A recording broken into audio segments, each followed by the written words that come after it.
오늘 여러분들에게 봉독해 드린 민수기 15장 18절부터 21절까지 말씀을 본문으로 해서 하나님의 놀라운 은혜라는 제목의 말씀으로 같이 은혜를 나누고자 합니다. 민수기 15장 말씀은 이렇게 시작이 되고 있습니다. 1절 2절 말씀을 보시면 여호와께서 모세에게 말씀하여 이르시되 이스라엘 자손에게 말하여 그들에게 이르라 너희는 내가 주어 살게 할 땅에 들어가서, 이렇게 민수기 15장이 시작이 되고 있습니다. 여러분, 지난주일 아침 우리가 함께 나누었던 말씀을 기억하십니까? 지난주일 아침 우리는 가데스 바네아에서 애굽 땅에서 나온 지 약 한 1년 반여 만에 그들이 바로 하나님께서 그들에게 약속하신 젖과 꿀이 흐르는 땅, 약속의 땅 가나안으로 들어갈 수 있는 절호의 기회를 얻었었다는 것을 배웠습니다.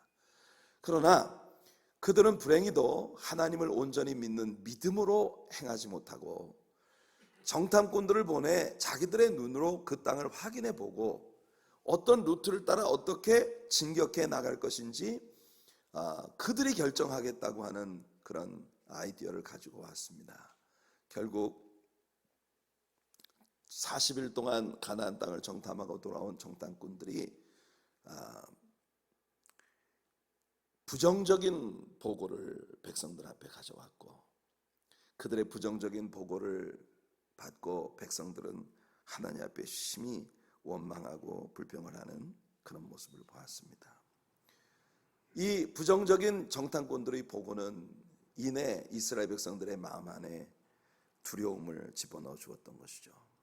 그 두려움과 불신앙 때문에 그들은 하나님께서 그들을 여기까지 데려다가 광야에서 죽게 한다고 원망했습니다. 여기 광야보다는 차라리 애굽 땅에서 죽는 게 나았을 것이라고 불평을 합니다. 우리 아내들과 어린 자녀들이 가나안 족속들에게 잡혀 노예가 될 것이라고 그렇게 말했습니다. 그래서 그들은 결국 모세를 처치하고 새로운 지도자를 뽑아서 애굽 땅으로 돌아가자고 결정을 내린 것입니다. 이와 같은 그들의 불신앙의 결정으로 말미암아 하나님께서는 그들에게 가나안 땅으로 들어가는 문을 닫아버리셨다고 하는 것을 선포하십니다. 하나님의 선고를 들어보십시오. 하나님께서 그들의 불신앙에 대하여 그들에게 뭐라고 선고하시는지 민수기 14장 28절로 33절 말씀이 우리들에게 들려줍니다. 그들에게 이르기를 여호와의 말씀에 내 삶을 두고 맹세하노라. 너희 말이 내 귀에 들린 대로 내가 너희에게 행하리니 너희 시체가 이 광야에 엎드러질 것이라.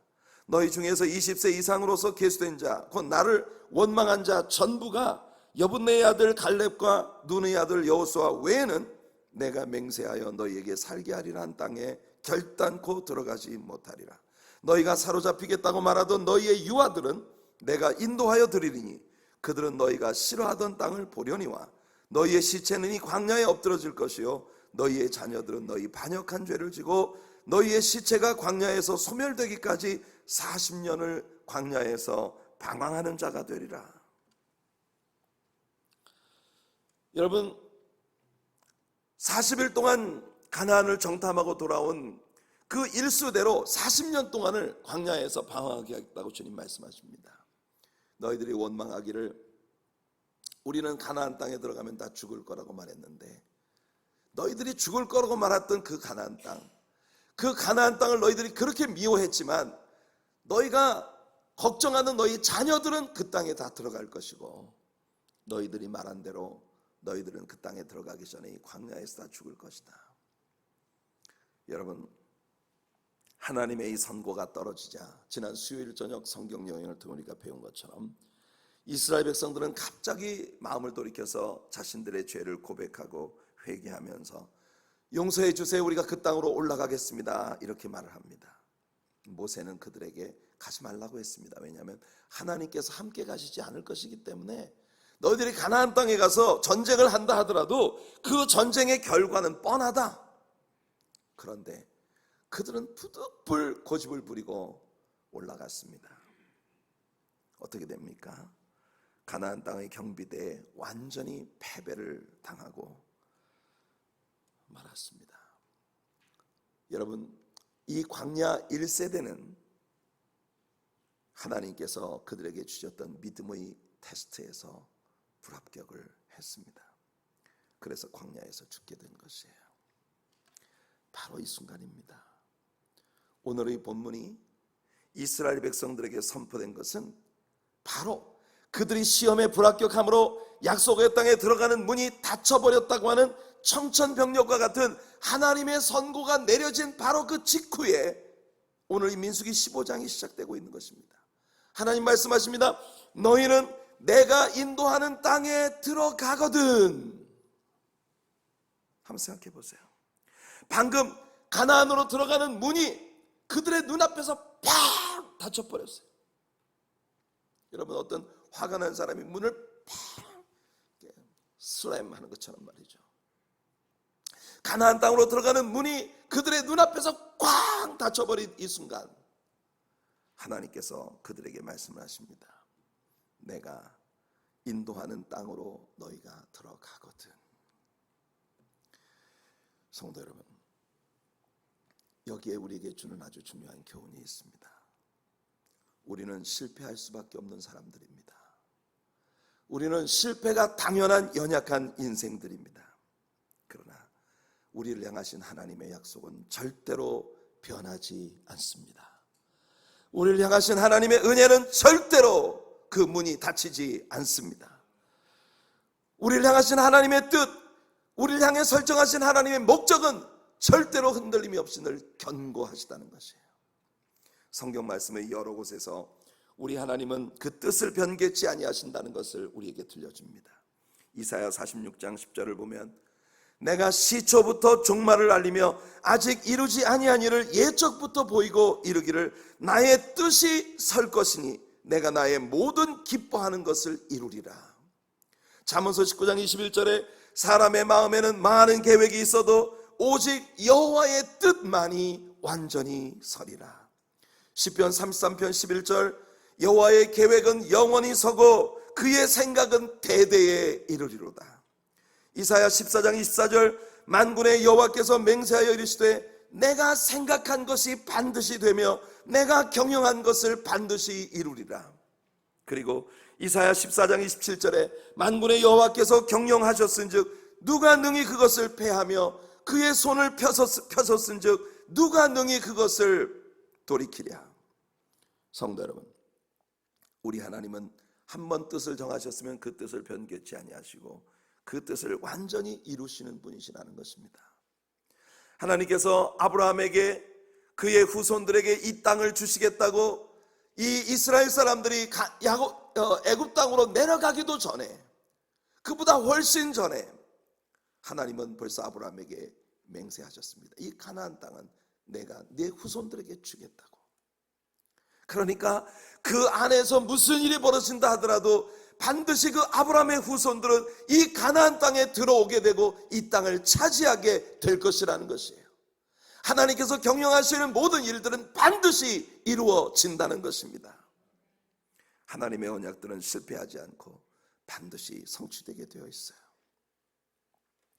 에스더 때에 페르시아 제국 안에 제2의 실력자였던 하만이라는 자가 127개 페르시아 프로빈스 안에 있는 모든 히브리 사람들을 한날 한시에 장대 끝에 목매달아 죽이려는 음모를 꾸몄습니다. 당시에 에스더가 페르시아의 왕비가 되었습니다. 그의 사촌 오라비 모르드게가 그녀에게 사람을 보내어 네가 왕에게로 나아가 그녀의 백성들 즉 유대인들을 위해서 왕에게 중보를 하라고 요청을 합니다. 에스더가 오라버니 페르시아 안에는 법이 있습니다.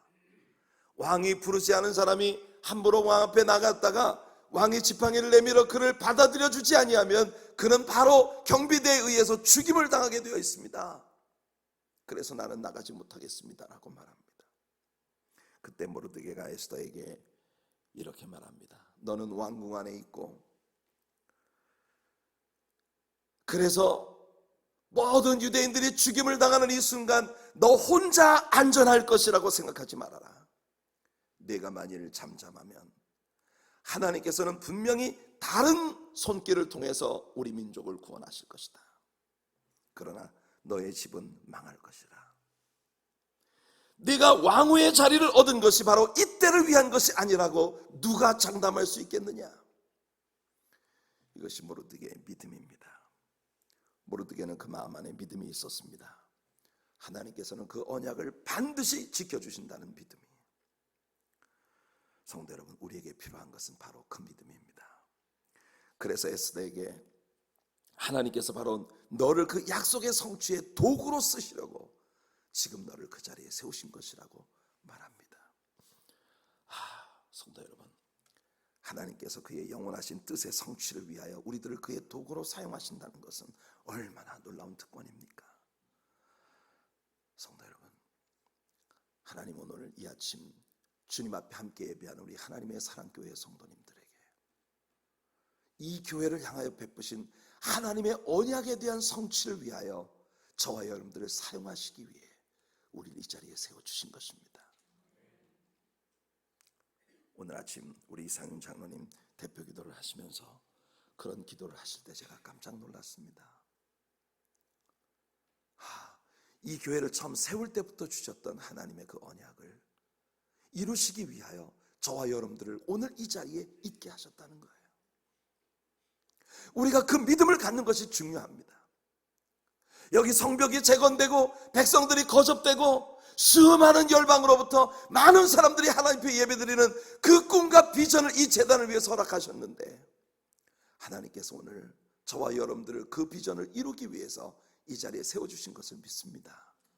왜냐하면 우리 자신을 바라보면 우리는 실패자입니다. 우리 자신을 바라보면 희망이 없어 보입니다. 그런데 우리에게 언약하시고 맹세하신 하나님은 절대로 그 뜻을 변개치 아니하시고 그 뜻을 반드시 이루시는 하나님이시라는 것이고, 우리는 실패할 수밖에 없지만 하나님은 성공하시는 분이신데 그분이 하나님의 영광을 위하여 저와 여러분들을 사용하려 하시는 것이에요. 주의 주실 화평 믿음 얻기 위해 너는 정성껏 기도했나?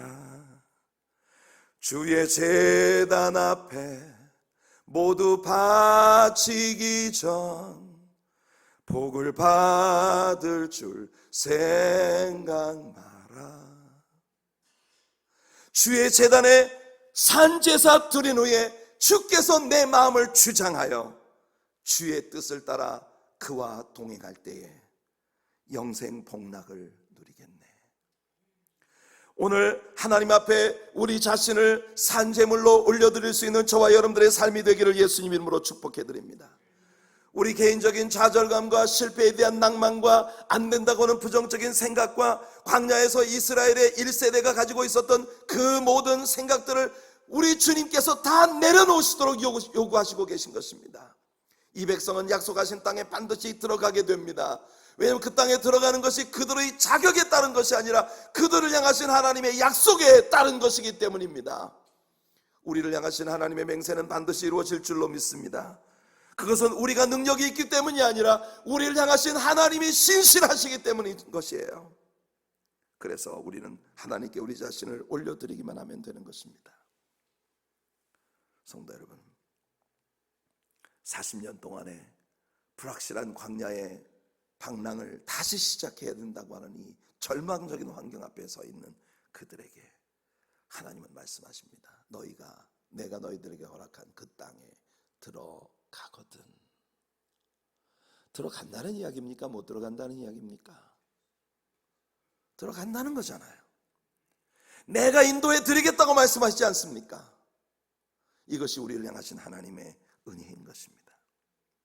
여러분, 우리는 마가복음 4장에서 예수님과 제자들이 함께 타고 가는 배가 갑작스러운 풍랑을 만나는 광경을 봅니다. 제자들은 무서워 떱니다. 아무리 열심히 물을 퍼내도 그들이 물을 퍼내는 것보다 훨씬 더 빠른 속도로 물결이 배 안으로 밀려 들어오는데 제자들이 바라보기에 이 배는 분명히 침몰합니다. 그런데 예수님은 주무시고 계세요. 기막힌 현실 아닙니까? 바다를 건너가자고 하신 분은 주님이신데 주님은 모른 척 저 뒤에서 주무시고 계시고, 제자들은 아우성입니다. 예수님을 깨웁니다. 그때 예수님 말씀하셨어요. 너희가 왜 두려워하느냐? 어찌하여 믿음이 없느냐? 두려움이 가득하면 우리는 지는 겁니다. 그러나 믿음의 눈으로 바라보면 이 배는 절대로 침몰할 수 없는 배입니다. 예수님이 그곳에 계시기 때문에, 그리고 주님의 말씀에 의지하여 항해하는 배이기 때문에, 그리고 바다 건너편에서 그들을 기다리고 있는 비전과 사명이 있기 때문에 이 배는 절대로 침몰할 수 없는 것이에요. 사랑하는 성도 여러분, 이스라엘 백성들 앞에 놓인 광야 생활은 불확실성으로 가득합니다. 거기에는 전쟁도 기다리고 있고, 광야의 살인적인 태양도 기다리고 있고, 모압 족속의 공격도 기다리고 있고, 불뱀의 고통과 사망의 위협들이 여기저기에 도처에 도사리고 있는 것이에요. 하지만 그들이 광야에서 무슨 일을 만나든 그들은 반드시 약속의 땅에 들어가게 되어 있었습니다. 왜냐하면 하나님의 말씀이 그들을 그곳으로 이끌어 드리겠다고 약속하셨기 때문이죠. 불기둥과 구름기둥으로 하나님이 그들과 언제나 함께 하시기 때문인 것입니다.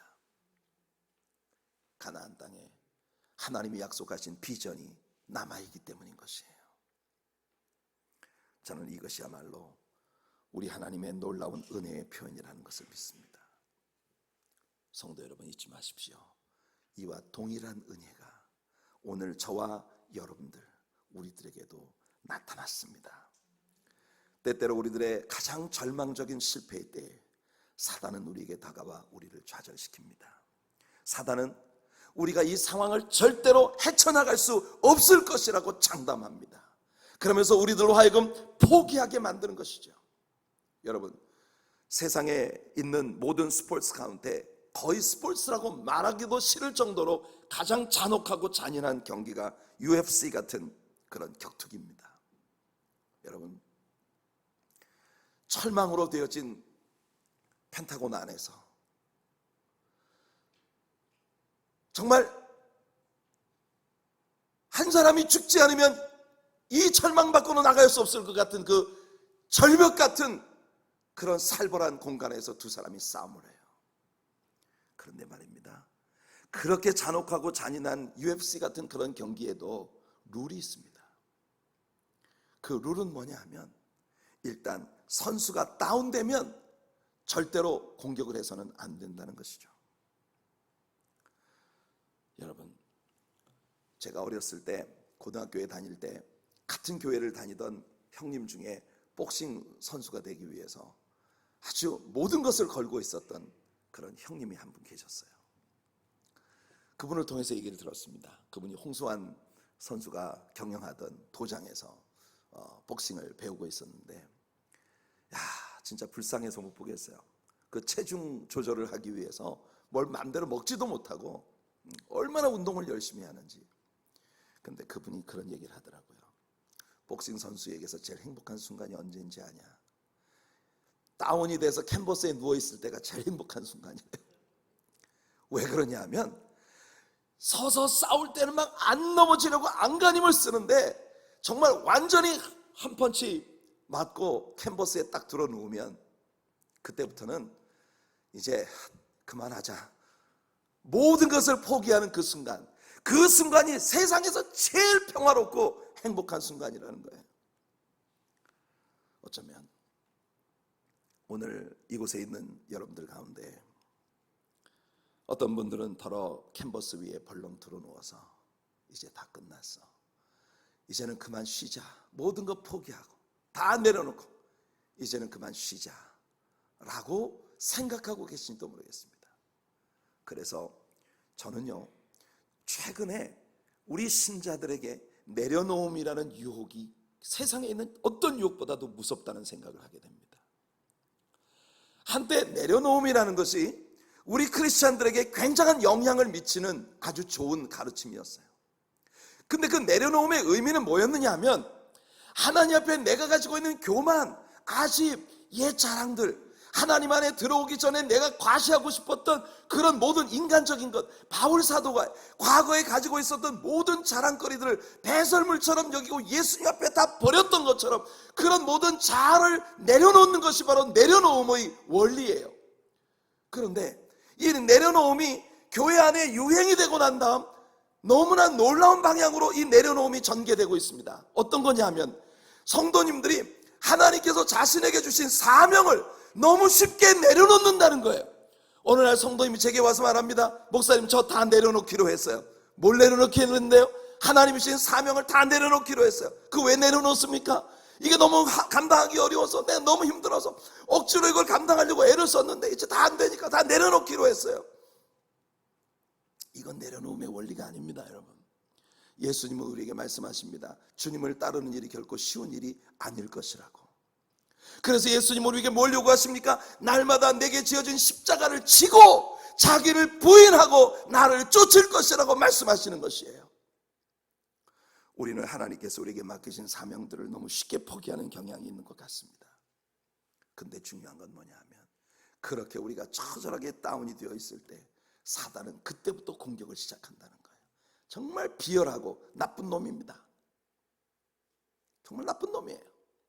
이 나쁜 시기가 꼭 성도들이 가장 지쳐서 피곤하고 힘겨워서 그냥 드러누웠을 때 그때 공격을 시작한다는 거예요. 사단은 절망에 빠진 사람들에게 그들이 용서받을 수 없는 죄에 빠져버렸다고 속삭임으로 사람들을 고통스럽게 하는 것을 즐깁니다. 내가 하나님의 진리를 알고 난 후에 고의적으로 이런 죄를 지었으니 너에겐 다시 용서의 희망이 없다고 그렇게 사단은 속삭입니다.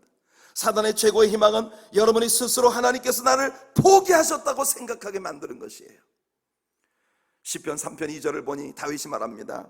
많은 사람이 나를 대적하여 말하기를 그는 하나님께 구원을 받지 못한다 하나이다. 이게 바로 사단의 속삭임인 것입니다. 이 시는 바로 다윗이 그의 노년에 아들 압살롬의 반란으로 인하여 왕자를 내어주고 광야를 지나 요단을 건너 이방 땅 마하나임으로 피시를 갈 때 지은 시편입니다. 이런 절박한 상황 가운데에서 하나님 앞에 시와 찬미로 예배를 드릴 수 있다는 거 정말 놀라운 일이죠. 그게 다윗입니다. 그는 자신의 삶에 어쩌면 이리도 대적이 많을 수가 있습니까? 그렇게 노래합니다. 1절에 보니까 여호와여 나의 대적이 어찌 그리 많은지요 일어나 나를 치는 자가 많으니이다. 세상에 하다 이제는 내가 낳은 친아들까지 나를 공격합니까? 우리가 시편들을 공부하면서 새벽 시간에 많이 다루었습니다만 다윗의 삶은 정말 수많은 공격들로 가득한 삶이었어요. 아직 홍안의 소년이었을 때 풍전등화의 위기에 빠진 나라를 구하기 위하여 혈혈단신으로 그 거대한 가드 출신 장군 골리앗 앞에 서야 했었던 그때로부터 시작해서 사울에게 쫓겨 광야로 블레셋으로 피난 생활을 해야 했던 그 긴 세월, 왕위에 오른 후에도 내전을 겪고 블레셋과의 많은 전쟁들, 그리고 이제 그의 노년에 이르러서는 자기 아들이 자기를 죽이려고 하는 반란을 일으키고 있는 상황을 봅니다. 많은 때 이것이 저와 여러분들이 서 있는 자리가 아닐까요? 하나님 정말 바람잘 날 없네요. 전 많은 때 하나님 앞에 그렇게 웁니다. 하나님 정말 바람잘 날이 없습니다. 어떻게 이렇게까지 사람을 궁지에 몰아넣으실 수 있습니까? 바로 그런 순간에 사단은 우리의 생각 속에 나는 하나님께마저 도움을 받지 못한다는 시편 3편에서 다윗이 느꼈던 그 절망적인 마음을 가져다 주는 거예요. 내가 지었던 죄나 나의 행위의 실수들을 떠올리면서 내게 벌어지고 있는 모든 일들이 바로 이런 일들에 대한 보복으로 하나님께로부터 온 것이라고 믿게 만들어버리는 것입니다. 그런 상황을 만드는 것이 사단의 전매 특허예요. 그러나 여러분 기억하십시오. 바로 그런 순간이야말로 하나님께서 우리에게 다가오셔서 우리가 모든 것을 해낼 수 있다는 축복의 확신을 심어주시는 시간이라는 것을 잊지 마시기를 축복합니다. 여러분이 크나큰 실패를 경험했을 때, 그래서 모든 절망감 가운데 이제 여러분들이 모든 것을 포기하고 캔버스에 드러놓고 싶은 바로 그 순간에 하나님께서 여러분에게 다가오셔서 이 할 수 없는 죄나 지옥에나 가라 이렇게 말씀하실 것 같은 그 절망적인 순간에 말입니다. 그가 우리에게 말씀하시는 것은 내 사랑하는 아들아, 내 사랑하는 딸아, 나를 믿어라. 나를 믿어라. 내가 약속했던 것처럼 내가 너에게 준 모든 약속들을 이행할 것이다. 얼마나 많은 때에 사단은 우리가 끝장났다고 생각하게 하려고 하는지, 그리고 우리 실수들을 들어 우리를 종살이 시키려고 하는지, 우리 자신마저 이제 다 끝이라고 믿게 하려는 것이 사단의 속임수이지만, 바로 그때 우리가 믿어야 할 것은 오직 하나입니다. 나는 할 수 없지만 하나님은 하실 것이다. 하나님의 놀라운 은혜를 떠올리는 여러분들 되시기를 축복합니다. 눈물 젖은 두 눈을 꼭 감고 이제 곧 하나님의 크신 손이 내 머리 위에 떨어질 것이라고 생각할 수밖에 없는 그 절박한 순간에 주님의 음성을 듣게 될 것입니다. 잘했어. 내 앞에 엎드린 것은 정말 최고의 선택이었어. 우리 다시 해보자. 내 손 놓지 마. 놓치지 말아라. 무슨 일이 있어도 내게 제일 먼저 달려와라. 그것이 네가 살 길이다. 바울은 로마서에서 말합니다. 만일 하나님이 우리를 위하시면 누가 우리를 대적하리요? 누가 여러분을 대적하는지 아십니까? 세상이 여러분을 대적하죠. 사단이 여러분을 대적하죠. 하지만 하나님은 여러분의 편이십니다. 그리고 여러분 안에 계신 그분이 세상에 있는 자보다 크십니다. 요한일서 4장 4절이 말합니다. 자녀들아, 너희는 하나님께 속하였고 또 그들을 이기었나니 이는 너희 안에 계시니가 세상에 있는 자보다 크심이라. 할렐루야. He that is in us is greater than he that is in the world. 세상에 있는 자고 사단보다 우리 안에 계신 하나님이 크십니다. 할렐루야. 그래서 우리는 마르틴 루터처럼 노래할 수 있는 것입니다. 내 주는 강한 성이요 방패와 병기 되시니 큰 환난에서 우리를 구하여 내시리로다. 옛 원수 마귀는 이때도 힘을 써 모략과 권세로 무기를 삼으니 천하에 누가 당하랴. 내 힘만 의지할 때는 패할 수밖에 없도다. 힘 있는 장수 나와서 날 대신하여 싸우네. 이 장수 누군가? 주 예수 그리스도 만군의 주로다. 당할 자 누구랴? 반드시 이기리로다. 우리 함께 합시다. 이 땅에 마귀들 끌어 우리를 삼키려 하나. 겁내지 말고 서쓰라. 진리로 이기리로다. 진석과 재물과 명예와 생명을 다 빼앗긴데도 진리는 살아서 그 나라 영원하리라. 할렐루야. 할렐루야. 우리 하나님은 우리에게 이렇게 승리를 주시는 분이시라는 거예요. 여러분, 인생을 살아오면서 참으로 많은 때 여기가 내 삶의 끝이 아닌가 싶은 때들이 있었습니다. 그러나 제 인생 뒤돌아보면 고등학생 어린 나이에 예수님께 제 삶을 올려드린 그날부터 지금까지 한 번도 하나님은 저를 떠나신 적이 없었고, 언제나 좌절감과 아픔이 가득한 그런 삶의 상황들 가운데서도 뒤돌아보면 언제나 하나님은 제게 믿음의 진보를 허락해 주셨습니다. 저는 그 하나님을 믿으라고 여러분을 권하고 싶습니다. 성도 여러분, 여러분에게도 그 하나님은 내 앞에 모든 문이 꽝 닫혀버리고 빗장을 질러버린, 도저히 한 발짝도 옮길 수 없을 것 같은 절망적인 순간에도 하나님은 우리에게 선포하시는 것입니다. 내가 너희들을 인도하여 그 땅에 들어가거든. 아멘. 아멘. 하나님은 놀라우게도 그들이 그 땅에 들어가서 하나님께 큰 축복의 열매들을 가지고 하나님 앞에 거제로 제사를 올려드릴 것에 대해서 말씀하고 있어요. 우리 하나님 우리에게 이런 은혜를 주시는 분이십니다.